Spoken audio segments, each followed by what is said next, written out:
Një 45 vjeçar është ekzekutuar me armë zjarri mëngjesin e sotëm në afërsitë të fshatit Shkorret, në Mirdit. Viktima është identifikuar si Valter Dheshi. Sipas të dhënave paraprake, Dheshi po lëvizte me mjetin e kompanisë ku punonte, ku në dalje të një kthese i është bërë prit dhe është qelluar me breshëri automatiku. Si pasojë e plagëve të marra, ai ka humbur jetën në vendngjarje.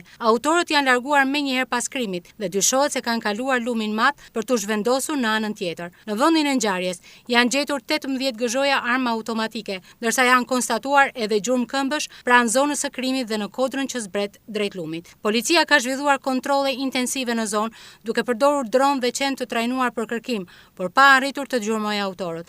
Hetimet paraprake tregojnë se ngjarja mund të ketë qenë e paralajmëruar. Në muajin mars të këtij viti, padromës me të cilën punonte Dheshi, i ishte vendosur një sasi lënde shpërthyese, e cila nuk kishte shpërthyer. Në atë kohë, ai kishte deklaruar se nuk kishte konflikte apo dyshime për ndonjë motiv. Burime bën me dije se 45 vjeçari nuk kishte precedent penal, ndërsa po merren në pyetje familjar të tij për të hedhur dritë mbi rrethanat e ngjarjes. Gjithashtu Dheshi ishte marrë në pyetje në lidhje me vrasjen e taksistit 51 vjeçar Anton Keli, ndodhur në dhjetor të vitit 2020, por ishte liruar. Policia po vijon hetimet duke shqyrtuar edhe ngjarje të tjera kriminale të ndodhura ndër vite në Mirdit, për të parë nëse ekziston ndonjë lidhje me këtë vrasje.